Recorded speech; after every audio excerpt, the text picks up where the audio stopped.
Hello everyone, this is going to be a shorter video than usual, but it gives me occasion to look at Chiron. And because today on July the 12th, sorry about my voice, but it's really, really very early, still here in Budapest, it's about 5 o'clock in the morning. Anyhow, today on July the 12th, there's going to be a Sun-Chiron cardinal square, which is going to be dissolved in an interesting way. But let's talk about Chiron for a second. I recently read an article by Liz Green, who tried to explain, and I agree with her wholeheartedly and 100%. And just aside, very interesting how Liz Green's opinion changed over the decades. I remember starting to go to her lectures about 25 years ago when she was teaching at Regent's College, the Center of Psychological Studies was there. And then now I think it's completely online, but it was really a brilliant venue to walk in the park and then go to the college. And she very strongly dismissed the karmic aspects of astrology and past lives in general.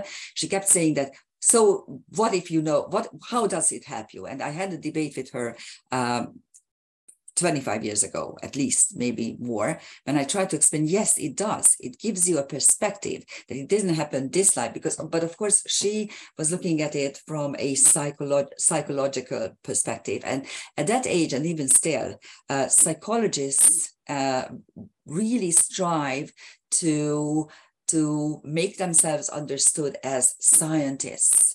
They wanted to achieve that psychology should become a science where I don't know whether they, of course, psychology is accepted as a science nowadays, but it's not precisely as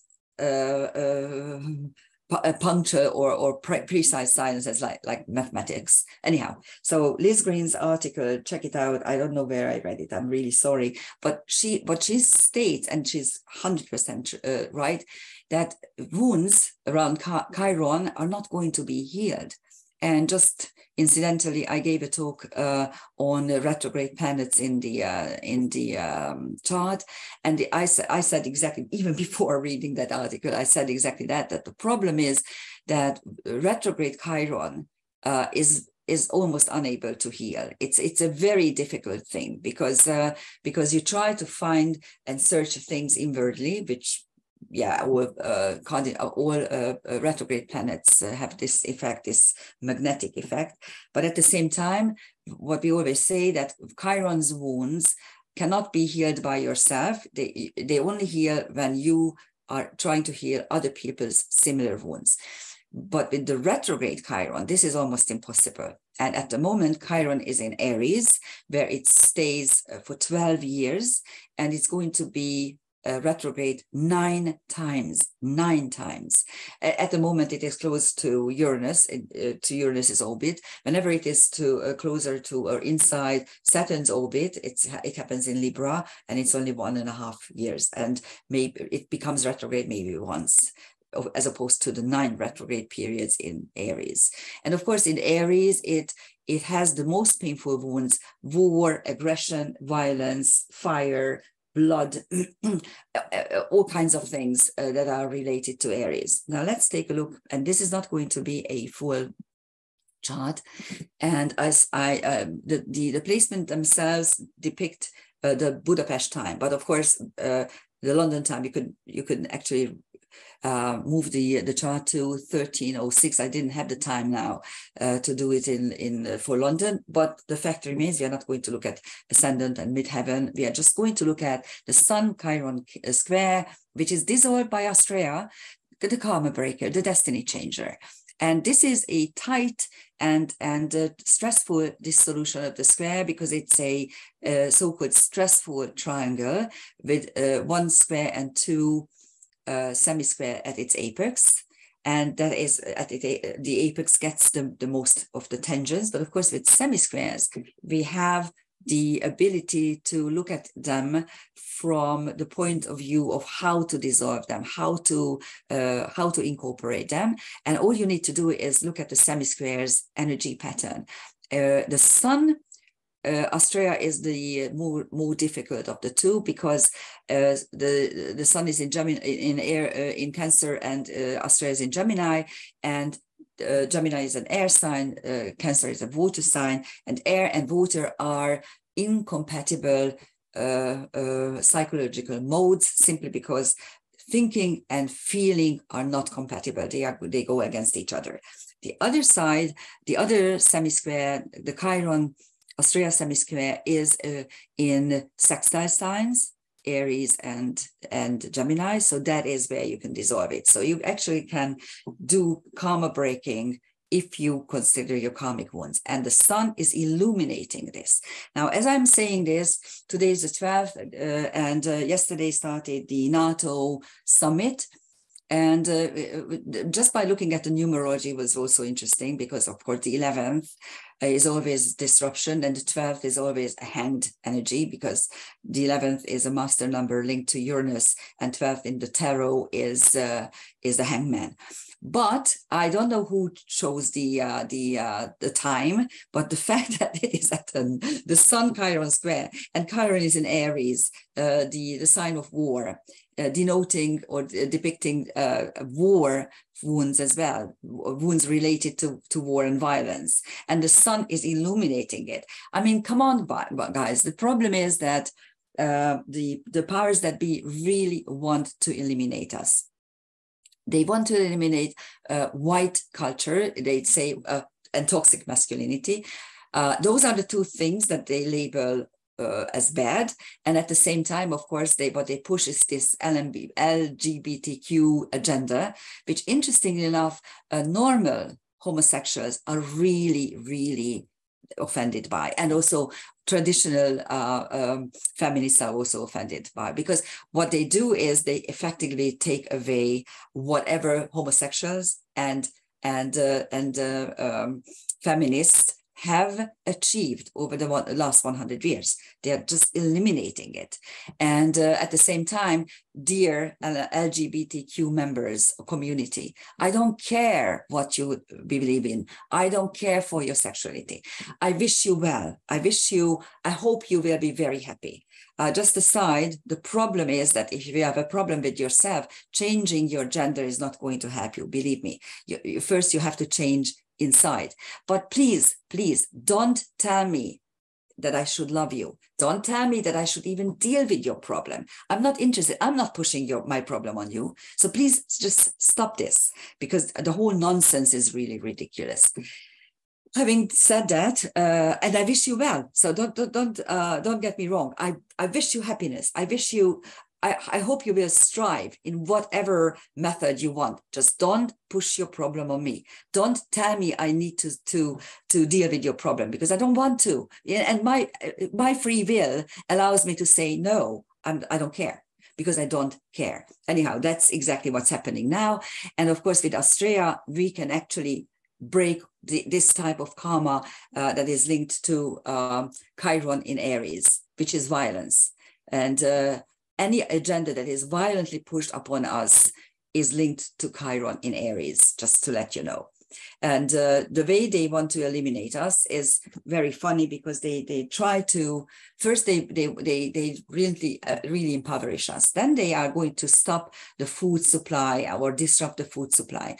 And then when you have nothing, okay, then they will push upon you the electronic money, of course, which is totally traceable, and it can be used as a weapon against humanity. Just again, a very interesting piece of information. I don't know whether you heard about it, that they want to turn Ukraine into a cashless society. Ukraine was, even before the war, was the most impoverished country in Europe. And now with the war, people have nothing. Okay, they cling to their own lives, and they are suffering through this war, which is the gameplay of the powers that be. And and this is an interesting thought, because you would think that, why would they want to do this? Simply because they don't have any choice. If someone comes along and says, okay, we are eliminating cash, but here's a card, you can use it, you will get X amount of money each month, and we are going to control how you use it. Of course, if you have nothing, you will be very happy that someone gives you something. So that is why it is going to be an interesting experiment, let's put it this way, a deadly but interesting experiment. We can learn a lot from it. So anyhow, if we take a look at what else can dissolve this square, we can see that the moon, which is in Taurus, is actually making an exact sextile to the sun. And so at the moment, this is a last quarter moon phase. And within the last quarter moon phase, the sextile is the most potent, and so it gives you the last quarter moon phase is about reorientation, and the sun moon sextile gives you the potential to do this properly. And the moon is in Taurus, which is important for us because in a couple of days, in 5 days, actually, right 2 hours after the Cancer new moon, the nodal axis will change signs, and it moves. The nodes move from Taurus Scorpio into Aries Libra.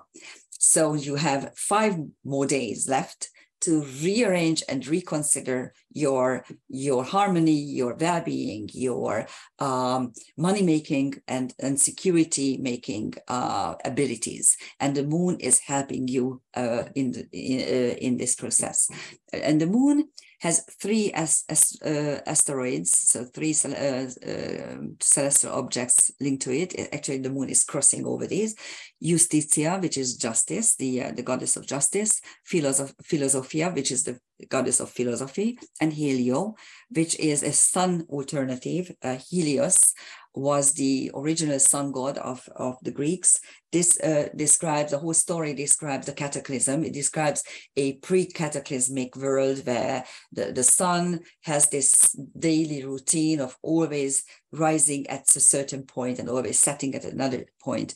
And then comes Phaeton, his son, who is stealing his chariot and disrupting the world by that. So that is what is also highlighted by the moon. And just interestingly, of course, Uranus is also in the picture.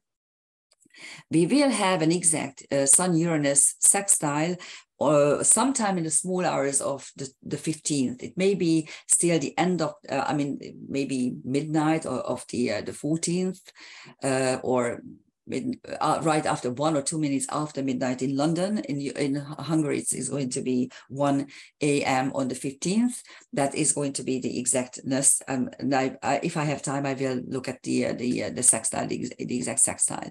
But even now, we have an applying Uranus Sun sextile, and Uranus is always about change. So this Chiron Sun Cardinal square can also be dissolved by Uranus by making the necessary changes.